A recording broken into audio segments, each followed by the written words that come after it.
Now everybody, let me tell you a story about Hollywood shame, where terrible actors and scripts collide. Oh, what a mess it is on the other side. Saw the lights, camera, action begin, but all I got was a movie that plunged in a spin. From the first scene to the credits that roll, a Hollywood disaster, you've taken its toll. Silver Screen Cesspool, bad movies galore. Can't help but wonder what the hell were they making these for? Throw in some cliches, a sharp and predictable plot. It's a train wreck, I tell you, it's all they ever got.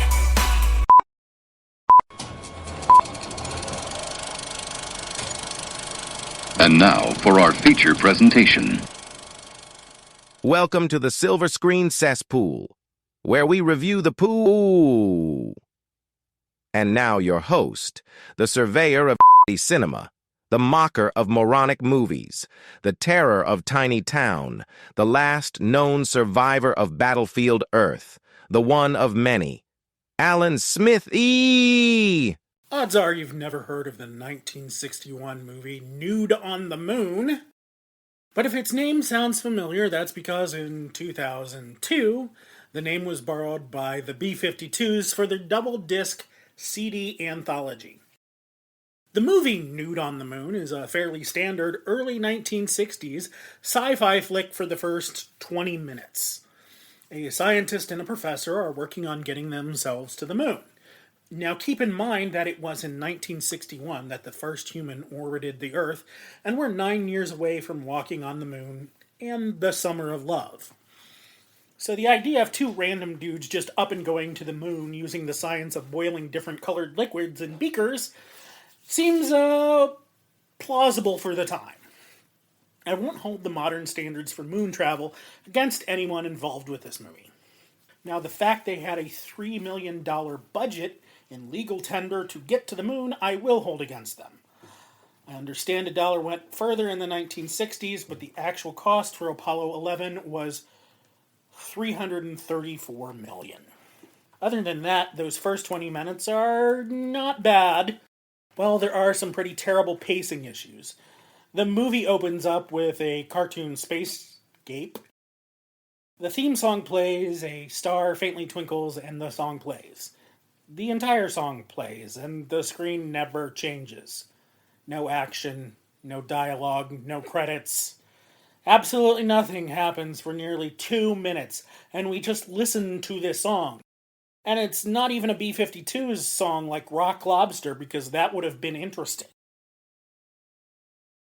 At around the 15-minute mark, as our future astronauts hop in their Chrysler, it's as big as a whale, and go driving downtown, one of them asks the other to put on some music. Then we're treated to about 3 minutes of footage of them driving around, doing absolutely nothing but listening to this song until they see a faded sign by the side of the road that says 15 miles to the Love Shack.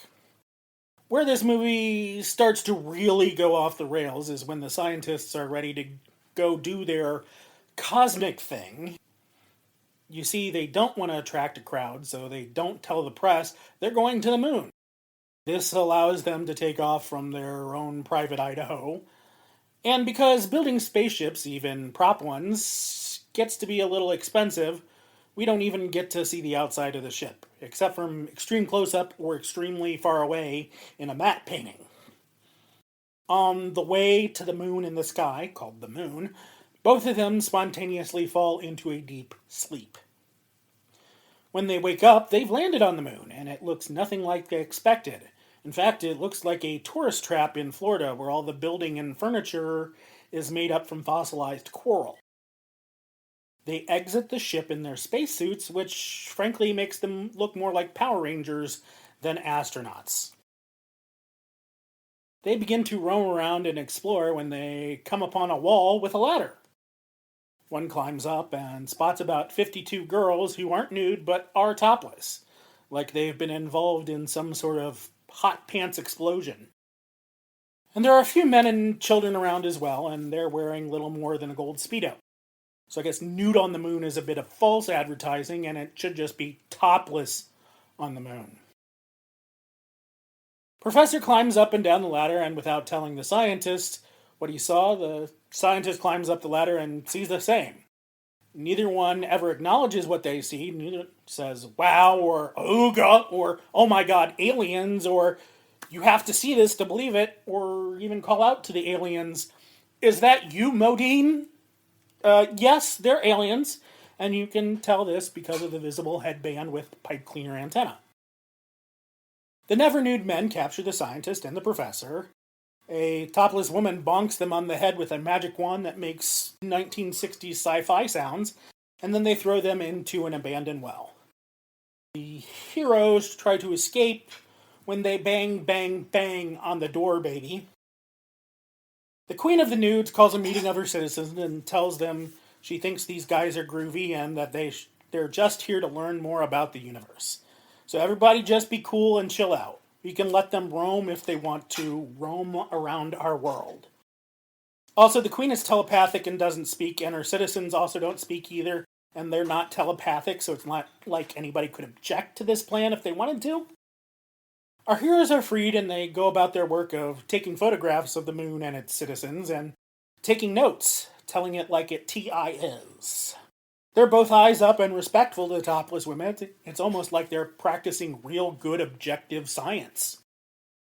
But what we're treated to for the next 25 minutes can only be described as odd, painfully odd. For 25 excruciatingly long minutes, we see this highly evolved, scantily clad race of extremely beautiful aliens running and frolicking, hugging and a-kissing, dancing and a lovin', wearing next to nothing 'cause it's hot as an oven. They're engaging in all sorts of idyllic leisure activities, the sexiest of which is hot potato. This is all wonderful up until somebody accidentally overthrows a ball. Wesley parties out of bounds and falls into a greenhouse, and they institute the death penalty as punishment. In the early 1960s, the only way to get around obscenity laws was to film documentaries on nudist colonies, and that's basically what we're treated to. But it's also supposed to be titillating with all the nips and other good stuff. But what we get is something as erotic as a cheese nip and sexy as a National Geographic. Any novelty of nudity has worn off after about 3 minutes.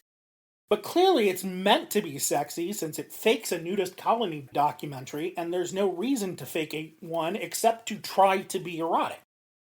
But it also isn't at all erotic, as they've been completely framed into scientifically unsexy context.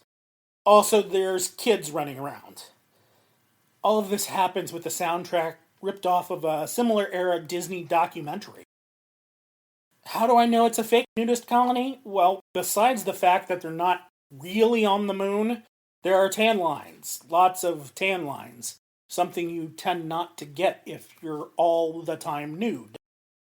So after a painfully long 25 minutes of this, with minimal boring dialogue, only coming from our Earthmen, our dynamic duo is about out of oxygen, so they need to go Power Rangers.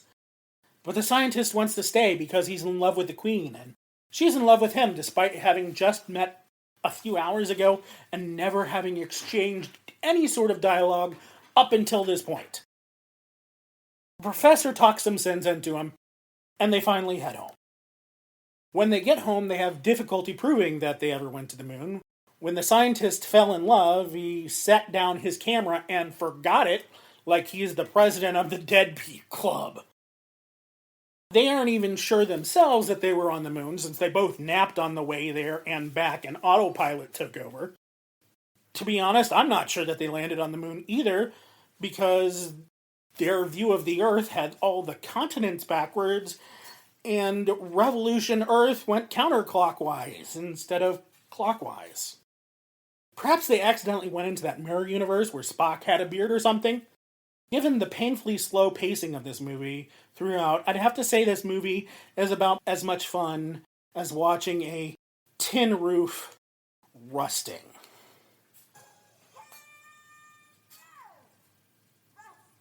Nude on the Moon is available streaming on Plex. Silver Screen Cesspool is written, directed, and starring Alan Smithee. Assistant director, producer, and stunt coordinator, Alan Smithee. Boom mic operator, sound editing, and music by Alan Smithee. Construction coordinator, The Amazing Rando. Makeup by Crayola. Catering was provided by the Soylent Corporation.